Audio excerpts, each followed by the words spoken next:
का class 12th का यानी कि इंटर का बोर्ड एग्जाम 2025 में होने जा रहा है। तो यह वीडियो आपके लिए काफ़ी महत्वपूर्ण होने वाला है, क्योंकि प्यारे बच्चों आप लोग जो क्लास 12th में फाइनल एग्जाम देने वाले हो उसके लिए हम लोग फिजिक्स का पेपर लेकर के आ चुके हैं। और फिजिक्स में हम लोग जो है टोटल 70 ऑब्जेक्टिव क्वेश्चन को देखने वाले हैं, जो कि आपके फाइनल एग्जाम के लिए काफ़ी महत्वपूर्ण होगा। और इससे बिल्कुल आपके एग्जाम में बहुत सारा क्वेश्चन सेम टू सेम पूछा जाएगा।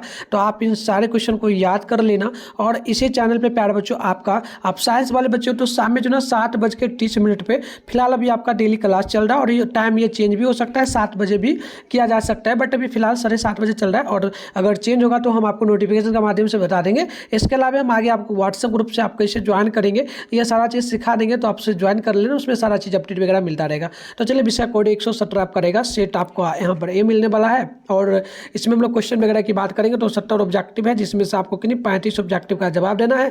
3 घंटा 15 मिनट का टाइम मिलेगा, 70 मार्क्स का एग्जाम होगा। बिना देर कर तो आगे बढ़ेंगे, आपके एग्जाम से संबंधित ये निर्देश वगैरह दिया गया, ठीक है। तो इसमें ज़्यादा कुछ नहीं देखना है, ठीक है। आपको एग्जाम में जो ना 15 मिनट का टाइम एक्स्ट्रा आपको मिला गया, यानी क्वेश्चन पेपर जो मिलेगा तो आपको उसमें 15 मिनट पढ़ने के लिए दिया जाएगा, तो आप उसको जरूर यूज करना, है ना। तो चलिए बिना देर कर तो हम लोग क्वेश्चन को स्टार्ट करते हैं। बोला गया कि बताइए आवेश का रेखीय घनत्व का मात्रक क्या होता है। तो काफी महत्वपूर्ण है, इसका कूलाम्ब बटे मीटर होता है। ऑप्शन नंबर ए हो जाएगा। सभी क्वेश्चन का आंसर भी आप लोग कमेंट बॉक्स में बताते चलिएगा, देख लीजिएगा आपका सही हो पाता है या फिर नहीं। नेक्स्ट प्रश्न यहाँ पर 2 नंबर है, वैद्युत क्षेत्र की तीव्रता का बीमीय सूत्र क्या है। तो आप याद रखिएगा 2 का राइट आंसर बी हो जाएगा, m/L(T)⁻³ और a⁻³ 1 होगा। ऑप्शन बी हो जाएगा 2 नंबर क्वेश्चन का राइट आंसर। अगली प्रश्न आप लोग देखेंगे तो यहाँ पर 3 नंबर प्रश्न आपसे पूछा जा रहा है। और प्रश्न आपसे बोला जा रहा है कि बताइए 8 कूलाम्ब ऋण आवेश में उपस्थित इलेक्ट्रॉनों की संख्या कितनी होगी। तो बिल्कुल इसका ऑप्शन नंबर ये हो जाएगा 5 गुना 10 पर पावर जो है ना 5 गुना इस प्रकार से होगा 10 पर पावर हो जाएगा 19, ठीक है। ऑप्शन नंबर आप लोग ए नंबर को याद रखिएगा। अगली प्रश्न यहाँ पर देख लीजिएगा 4 नंबर है कि 5 कूलाम्ब के 2 बराबर तथा विपरीतीय आवेश परस्पर 5.0 दूरी पर रखे हैं, तो इस निकाय का वैद्युत द्विघूर्ण आघूर्ण क्या होगा। तो याद रखिएगा इसका राइट आंसर हो जाएगा 4 का ऑप्शन बी, यानी कि 25 गुना 10 पर पावर -2 मीटर बटे meter minus coulomb. Option number B हो जाएगा। चलिए आगे बढ़ते हैं 5 नंबर प्रश्न की और 5 नंबर प्रश्न बोला जा रहा है आपसे धातु के आवेशित गोलों के पृष्ठ से गोले के केंद्र की ओर जाने पर वैद्युत क्षेत्र क्या होता है। तो 5 का ऑप्शन नंबर डी नंबर हो जाएगा, सर्वत्र शून्य रहता है। ऑप्शन डी आप लोग याद रखिएगा। तो नेक्स्ट प्रश्न आप लोग यहाँ पर देख लीजिएगा 6 नंबर बोला जा रहा है। प्रश्न बोला कि एक बंद पृष्ठ के अंदर n विद्युत द्विध्रुव स्थित है, तो बंद पृष्ठ से निर्गत कुल विद्युत फ्लक्स क्या होगा। तो याद रखिएगा इसका ऑप्शन नंबर डी हो जाएगा 0। ऑप्शन डी बिल्कुल ही करेक्ट होगा। अगली प्रश्न 7 नंबर बोला जा रहा है कि निरक्षीय स्थिति में विद्युत द्विध्रुव के कारण वैद्युत विभव क्या होता है। तो याद रखिएगा 7 का ऑप्शन सी हो जाएगा 0, इसका भी राइट आंसर सी होगा। अगली प्रश्न देख लीजिएगा यहाँ पर 8 नंबर है कि एक इलेक्ट्रॉन 5 वोल्ट विभवांतर तक त्वरित किया जाता है, तो इलेक्ट्रॉन द्वारा अर्जित ऊर्जा क्या होगी। तो 8 नंबर का ऑप्शन नंबर आप लोग जो है बी नंबर याद रखिएगा, 5 इलेक्ट्रॉन वोल्ट हो जाएगा। ऑप्शन नंबर बी यहाँ पर बिल्कुल ही राइट होगा। अगली प्रश्न यहाँ पर 9 नंबर देख लीजिएगा। 9 नंबर प्रश्न आपसे पूछा जा रहा है कि बताइएगा विद्युत क्षेत्र ई तथा विद्युत विभव वी के बीच क्या संबंध होता है। तो आपको याद रखना है 9 नंबर का ऑप्शन हो जाएगा ई बराबर जो है ना -dV बटे में dr। ऑप्शन नंबर ए हो जाएगा 9 नंबर क्वेश्चन का। चलिए आगे बढ़ते। तो अगली प्रश्न यहाँ पर देख लीजिए प्यारे बच्चों, प्रश्न आपसे यहाँ पर 10 नंबर बुला के r दूरी पर रखे 2 वैद्युत द्विध्रुवों से बने निकाय की विद्युत स्थितिज ऊर्जा जो ना अनुक्रमानुपाती होता है कितनी के। तो नोट कर लीजिएगा 10 नंबर का ऑप्शन डी हो जाएगा, ये आपका इनमें से किसी के बराबर नहीं होता है। नेक्स्ट क्वेश्चन यहाँ पर देख लीजिएगा, बोला जा रहा है आपसे 11 नंबर की पिको फैराड का मात्रक क्या होता है। तो 11 का ऑप्शन नंबर आप लोग याद रखिएगा सी हो जाएगा, ये आपका वैद्युत धारिता हो जाता है। नेक्स्ट क्वेश्चन यहाँ पर 12 बोला कि किसी संधारित्र की धारिता निर्भर करती है किस पर। तो 12 का ऑप्शन सी हो जाएगा प्लेटों के आवेश पर। ऑप्शन सी हो जाएगा करेक्ट। नेक्स्ट क्वेश्चन 13 है कि एक गोलियां चालक की धारिता 1.0 UF है, तो इसकी त्रिज्या क्या होगी। तो 13 नंबर का सी हो जाएगा 9 किमी, ठीक है। ऑप्शन नंबर याद रखिए 9 किलोमीटर हो जाएगा। ऑप्शन सी होगा। अगली क्वेश्चन यहाँ पर देखिएगा, बोला जा रहा है आपसे किसी धातु का पराविद्युतांक क्या होता है। तो याद रखिएगा 14 नंबर का राइट आंसर डी हो जाएगा, अनंत होता है। ऑप्शन डी बिल्कुल ही करेक्ट। अगली प्रश्न आप लोग देख लीजिएगा 15 नंबर की निम्नांकित में से कौन एक संधारित्र द्वारा अवरुद्ध है।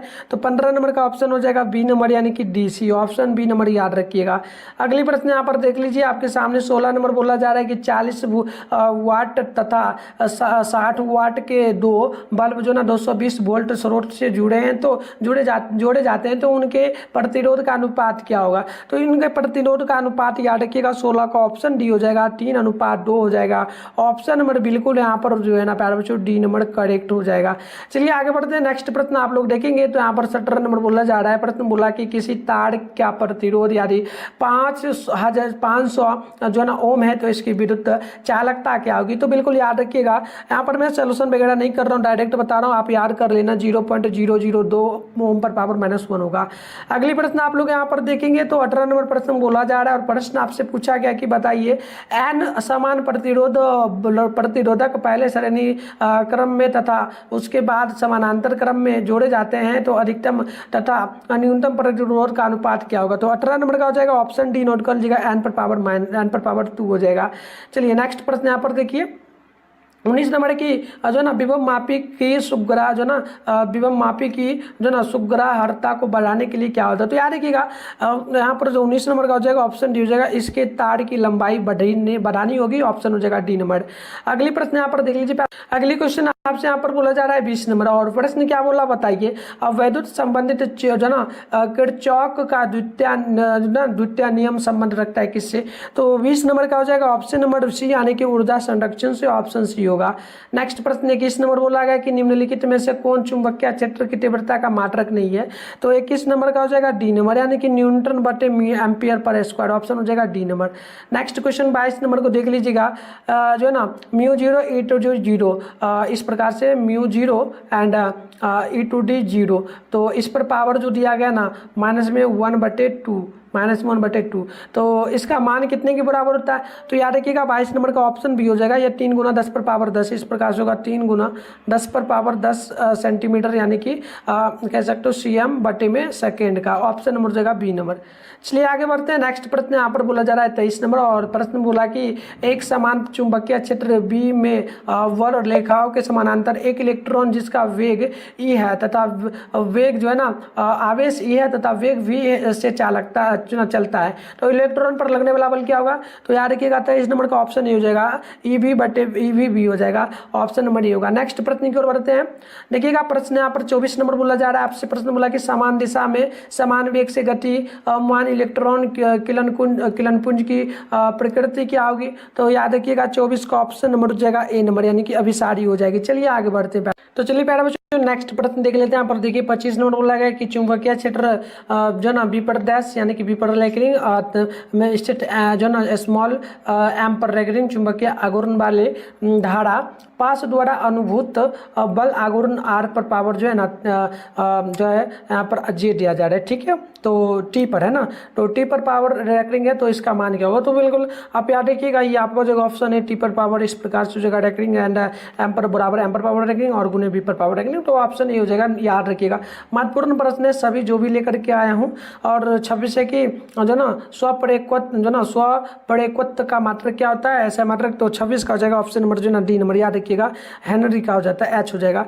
अगली क्वेश्चन 27 देख लीजिएगा। बोला जा रहा है कि धातु से के बने किसी गोलक के चुंबकीय क्षेत्र में दोलन करने पर उसकी दोलन गति होती क्या है।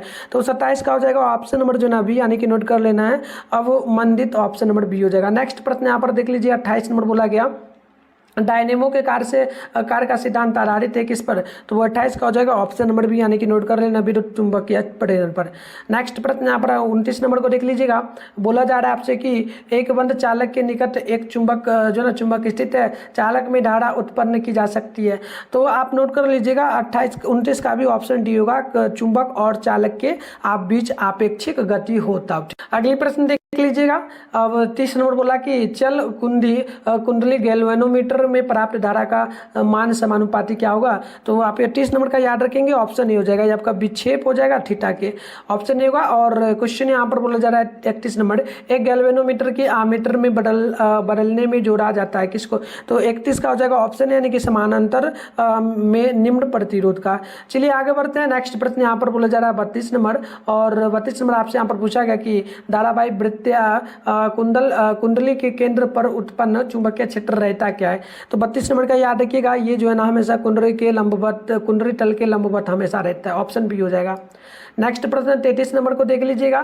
किसी एम चुंबकीय आघूर्ण वाले चुंबक की लंबाई के समानांतर एन बराबर टुकड़ों में काटने पर प्रत्येक टुकड़े का आघूर्ण होगा क्या? तो बिल्कुल याद रखिएगा 33 नंबर का हो जाएगा ऑप्शन नंबर ए, यानी कि M/N हो जाएगा। ऑप्शन नंबर ए याद रखिएगा। चलिए अगली प्रश्न यहाँ पर 34 नंबर बोला गया, निम्नलिखित में से कौन जो ना शैथिल्य प्रदर्शित करते हैं? तो 33-34 का हो जाएगा ऑप्शन नंबर बी, यानी याद रखिएगा लो चुंबकीय पदार्थ, तो ऑप्शन बी हो जाएगा।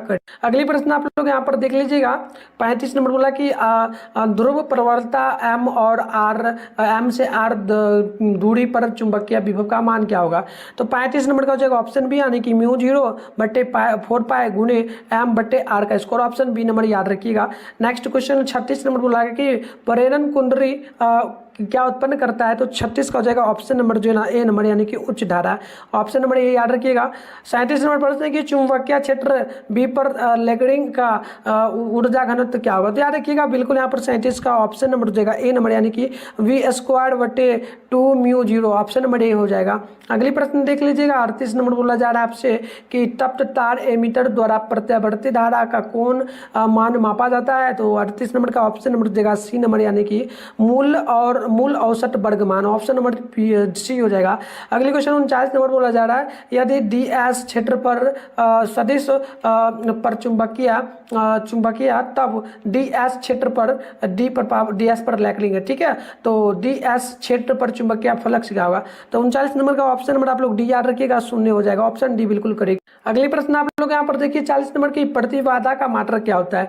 तो 40 नंबर का ऑप्शन नंबर बिल्कुल ए नंबर हो जाएगा ओम, ठीक है।